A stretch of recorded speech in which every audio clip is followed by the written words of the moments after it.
Any of you paying attention to the baseball playoffs right now?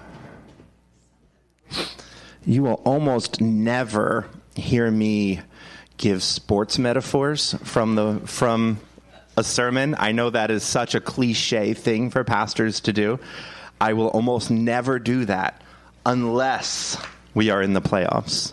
And then I just have to ask your apologies because I have my whole life only ever loved one sport truly, and that's baseball. I've loved watching it, I've loved reading about it, talking about it, and most of all, playing it. Up until I busted my ankle maybe 10 years back or so. I used to play every week still. To those of you who say that baseball is too slow, I say to you that maybe the problem is that society is too fast, and we need a reminder to calm down a little bit. For those of you who say that it is boring, I say unto thee that you just don't understand the strategy behind it. You don't get that this is an amazing chess match between the pitcher and the batter and the catcher and the coaches, and that every single player in the field at any given moment has in their mind a preparation of what they will do in about 90 different situations and has to then act on it in a split second. That just looks like, oh, it's just some people running around. But really, these people are like chess masters. For all of my love of this game, there is one aspect, though, that I still kind of struggle with, and that is when I am trying to teach the game to somebody who has never really played before and doesn't understand the rules. Like you, sure. But like I used to organize wiffle ball games in college. We would play in the parking lot of the train station at night. And it was always a ton of fun, right? And there were always somebody there who had never really played before and didn't really know the rules. But at first, the rules seem very simple, right? You throw the ball, you hit the ball. If you get to first base without being tagged, you're safe. If they tag you, you're out. If you swing 3 times and miss, that's strikes, you're out. You get around the bases, that's a run, that's a point. This is very simple, right? And so inevitably what would end up happening would be somebody would come in and play for the first time. They've got this awkward little swing thing happening, but they would somehow manage to hit the ball and make it to first base without getting tagged. And like, yes, I did it. I did the thing. I'm playing the game. And then the next person would come up and hit the ball, and they would tag second base. And we'd be like, well, you're out. And they'd be like, wait a second, what? They didn't tag me. And then you have to explain to them, oh, if there's a runner behind you, they can just tag the base. That's called a force out. And they go, ugh, well, fine. Why didn't you tell me this? Whatever. So the next time they're up, they're on first base, and then somebody hits a pop-up, and the guy catches it and then tags first base. And they go, wait, why am I out this time? Oh, what even is tagging up? What does any of this means? And then it just seems that this keeps happening and happening and happening until the point that they feel like the rules are being made up on the spot just to frustrate them. And I'm done playing, and I don't want to play anymore. Charlie, hold it. Charlie, keep it down, please.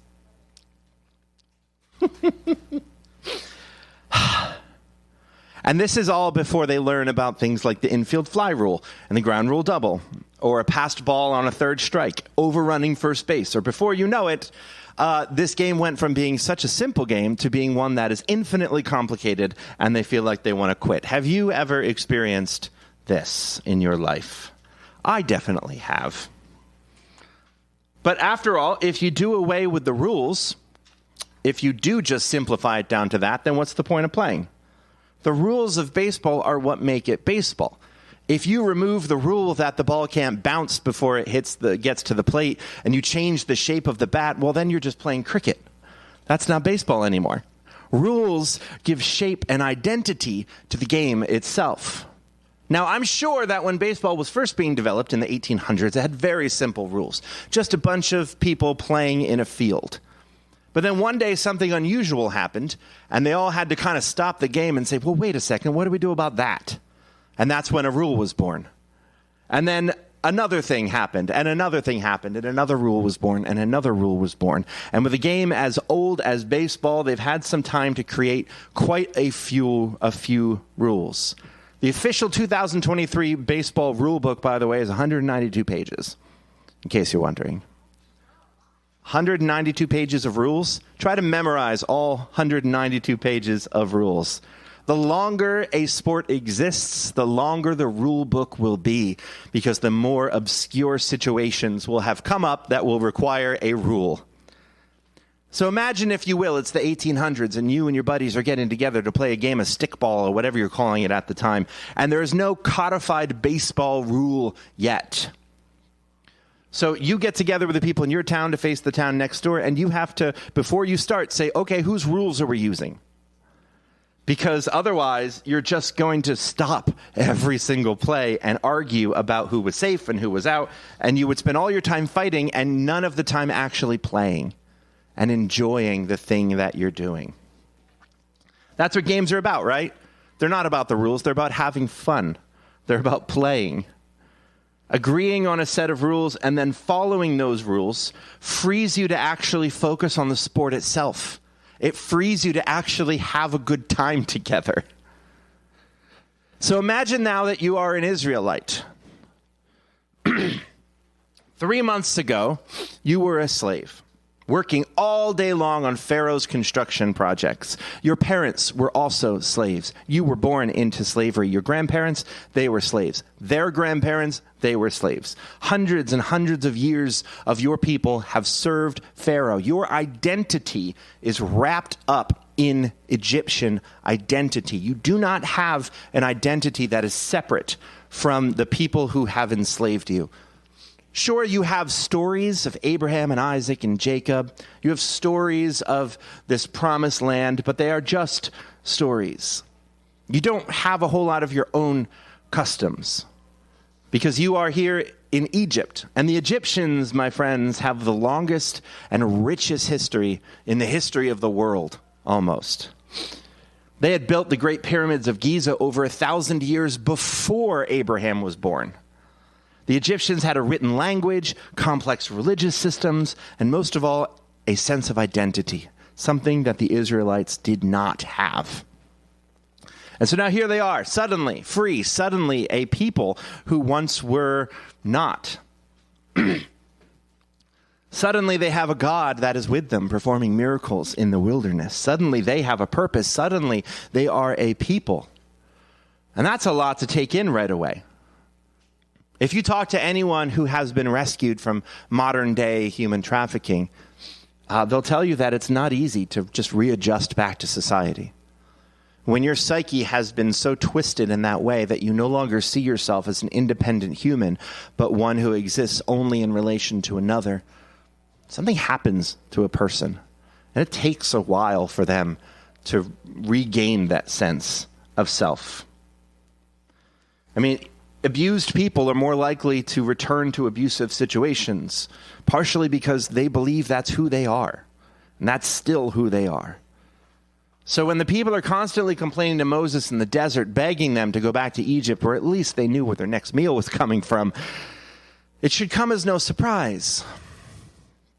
So how does God respond to their cries in the wilderness? He responds with rules. But he gives them more than just rules.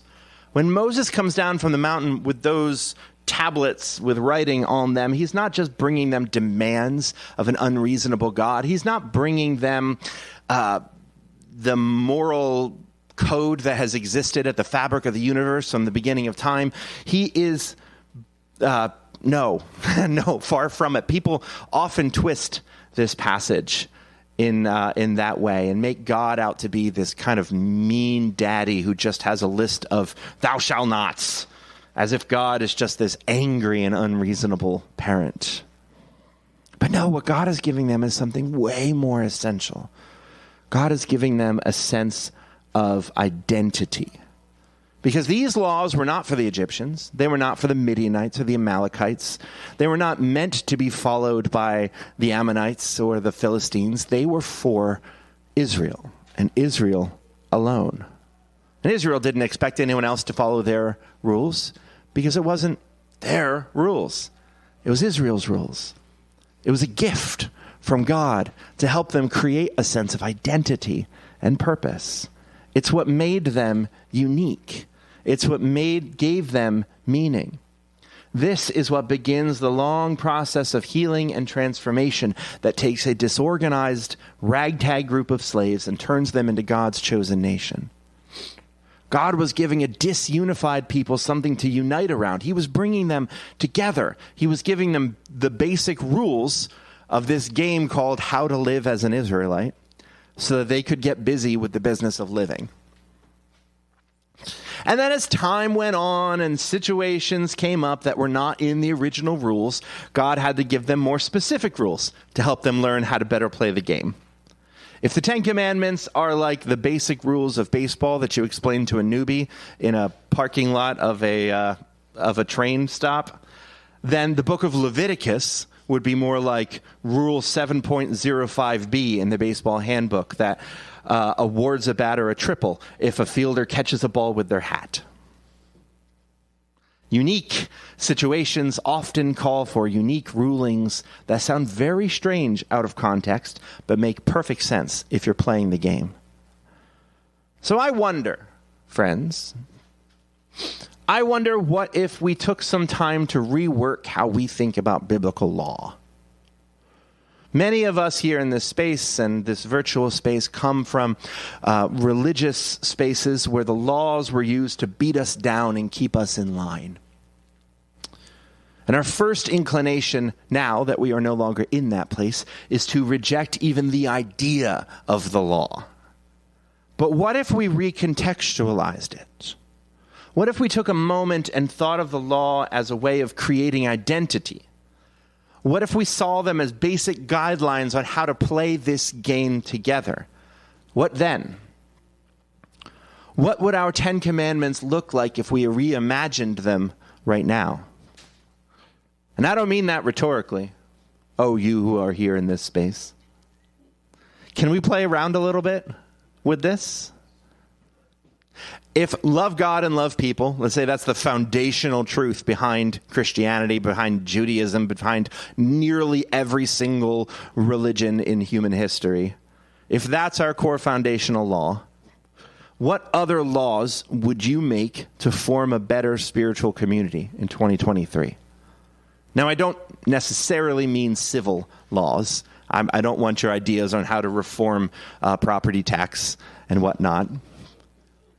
I know. Everyone in the room just went, that's what I know.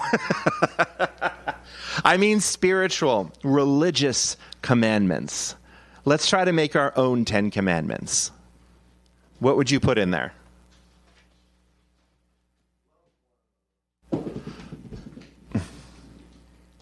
Love one another. Yeah, I mean, that's our foundational commandment, right?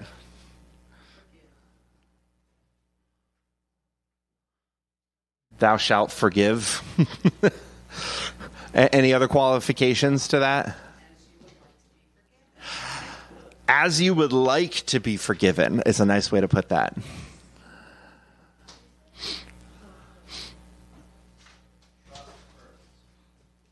Trust first.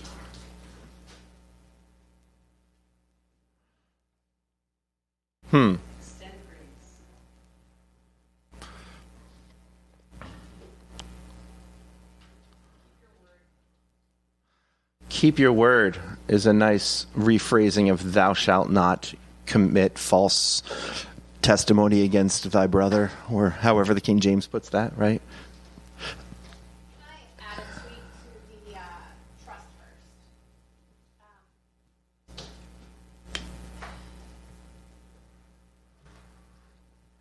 Trust that everyone is doing their best.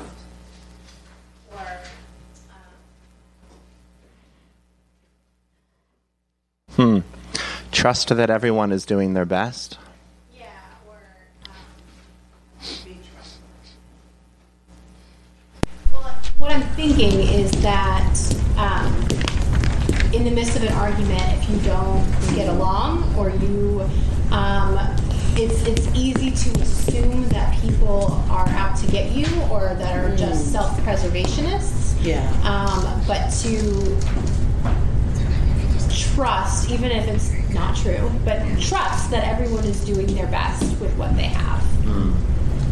That's classic Brene Brown. I know. Yeah. Classic Brene Brown. Thou shalt listen to Brene Brown. Yeah. Well, and she says that may not be true, but it certainly helps my interactions with other people, right? Like if I believe that everybody is doing their best, then I can have more grace. Then I can maybe try to see another person's perspective.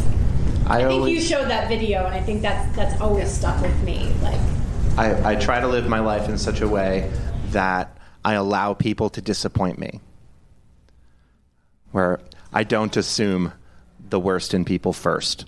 Even if I don't trust them, I try to let them disappoint me instead of just assuming it. And I think if we're creating rules that form a community identity, assuming the best in people is a good rule, because I don't think that comes naturally to us. And that's something... Right, like it doesn't mean assuming that they'll do the right thing. It just means assuming that if they're not doing the right thing, it's not because they want to disappoint you or because because they're trying to be bad. It's for many complex reasons. But true sociopaths are pretty rare. Yes. Most people are actually doing what they think is best. Right. In one way. Right. Even if it's awful. Even if it's awful. And damn. Objectively awful. Yes, often. Be generous. Be generous. Can I point something out real quick? Sure. Nobody has given a negative command yet. Most of the 10 commandments are negative commands. You shall not do this thing. You shall not. They're limiting commands. You've all so far given positive commands of things you should do. Well, I was going to say normalize change. That feels a little bit more I like that. neutral.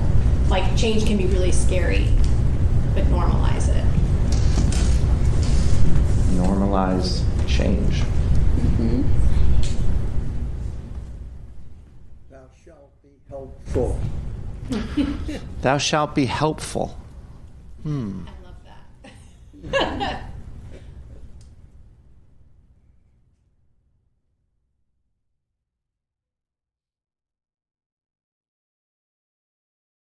I wonder if there is a difference, though. And I don't have an answer to this off the top of my head, but the passage says, do not give false testimony against your neighbor. And Laura said, keep your word. Those are essentially the same thing. One is said in the negative. That's don't break your word. Don't be untruthful. This one says, be truthful. No, it says don't bear false witness. So there's a difference between being truthful. Keep your word is you made a promise and you follow through. Oh, yeah, you're right with that one. But what if we were to say, like... speak truthfully of others. speak truthfully, right? I like that. As opposed to do not bear false witness. What does that do when one is framed in the negative and one is framed in the positive? I think when they're in the negative, it's a little bit more like a fence. Like, here's where not to go. Here's the boundary. Here's where, you're in the wrong. When you speak in the affirmative, you're giving, like, the target. It's more like, here's what to shoot for. So it's honestly, like, developmentally kind of goes along with that idea of the stages of spirituality or whatever, where Israel was this little... they were very immature in their ability to navigate, especially coming out of the situation they were in. And when a child is very young, you might say, do not touch the stove. Like, you're not speaking conceptually, like, touch safe things. No, you're like, I see danger here. Like, I see danger here, so I'm going to be very specific with what not to do. Whereas, as they get older, you give more principles of what to do, but you're not creating those tight boundaries anymore. And I mean, I think actually boundaries are really important in many contexts, more Brene Brown. But I feel like that's what God was doing with Israel, was like, don't go here. Like, don't go to these dangerous places. And then you see, I think later in scripture, more affirmative, like shoot for this.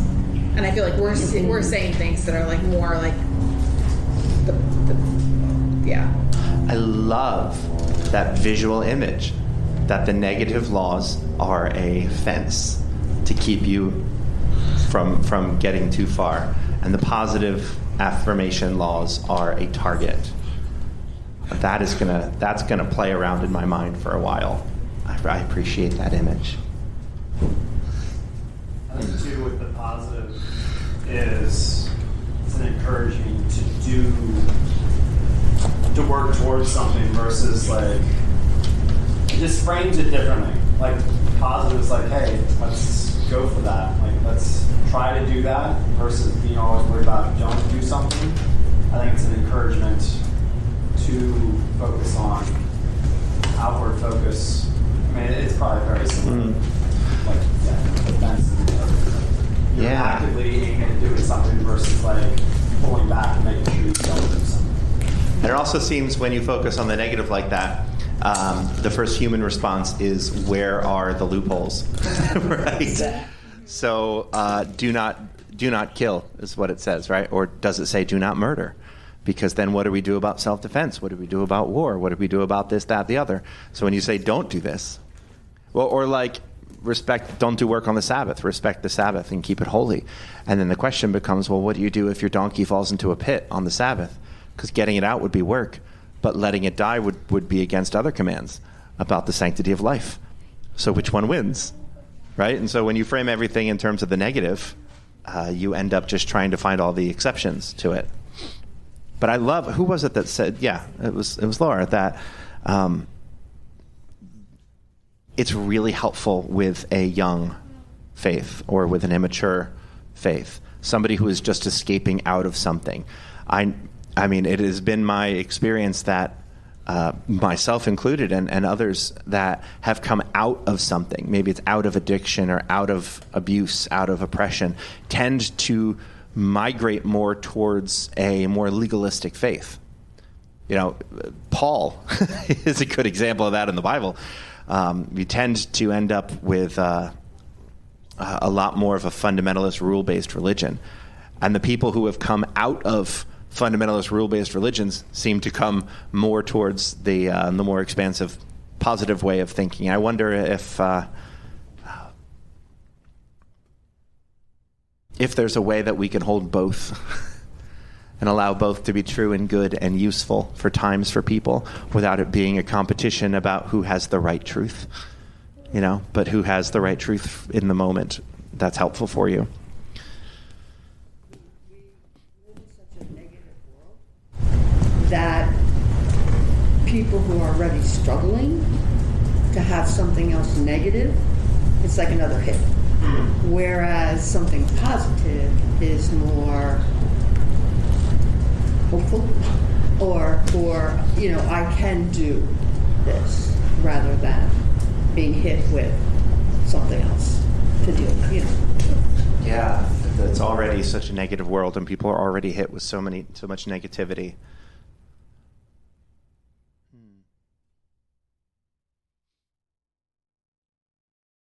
We were adding things, accept everyone. Accept everyone. For who they are or where they are. Can we unpack that a little bit? Because I definitely love that for a faith community. And then we get into situations where can we accept everyone? Well, at one point in another space, we talked about a no judgment zone, and found that to be very difficult. Very difficult. Very difficult. Not that we didn't aspire to it, but in our own humanness, found that it was a very difficult thing to do. But it doesn't mean we shouldn't, as I said, aspire to do it. Yeah. Should we accept the openly racist person who comes in with their eugenics and whatnot? I Like, struggle with that, but, and I look at some people thinking, how could I ever, but if we go with everyone's a child of God, then how can we not? yes, exactly. That's the tension that we're trying to tease out, right? Accept everyone, but not accept the behavior. Like, I was going to say, it don't depends accept all on behaviors. what you mean by accept. Because you want the place to be safe as well. Yeah. Though that's the same mindset that I would criticize in a church that says it's fine to be gay as long as you don't act on it. Right? And I would, in my current place where I am in my beliefs, I would say that's abusive and wrong. But then I would also want to apply that to the person who's the white supremacist who's coming in, right? But wait a minute, no. Being gay is not outwardly harmful to other people. Theodore. Being a racist is harmful. So I don't equate the same. Yeah, at all.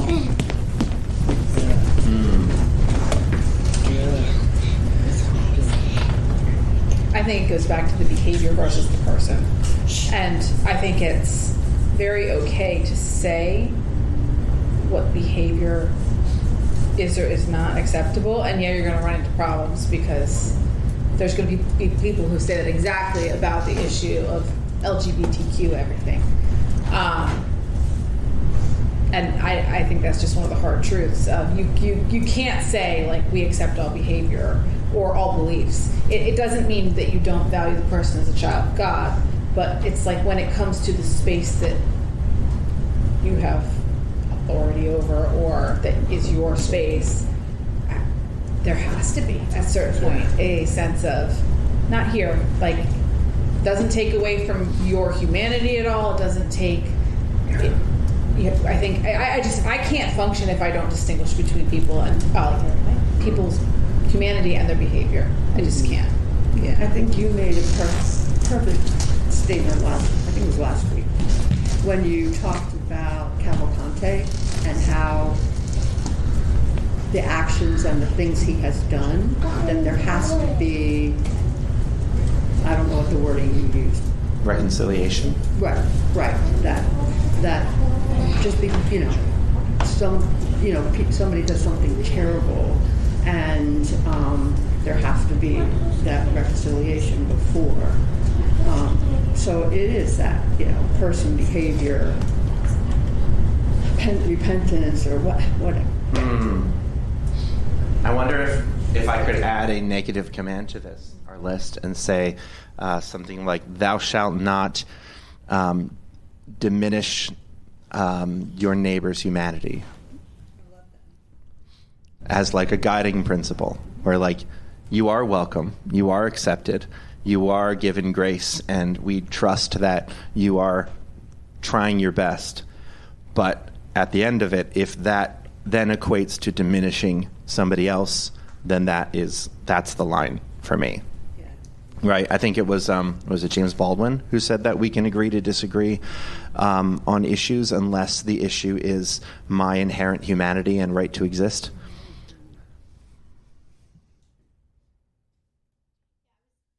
I got my phone just to try to look up the lyrics to Motion of Love, because there's something about guarding each man's dignity, I think. Guarding or protecting or... That's, they'll know we're Christians by our love. Yep. Oh, yeah. You're right. Yeah. That's right. We will work with each other, we will work hand in hand, and we'll guard each one's dignity and save each one's pride. That was two different verses. But No, but- yeah. Oh, was it? Okay. Yeah. Very good. Guard each man's dignity. Yeah. So maybe that's like so important that we put it in the negative. Like, do not. Yeah. There's the limit. Yeah.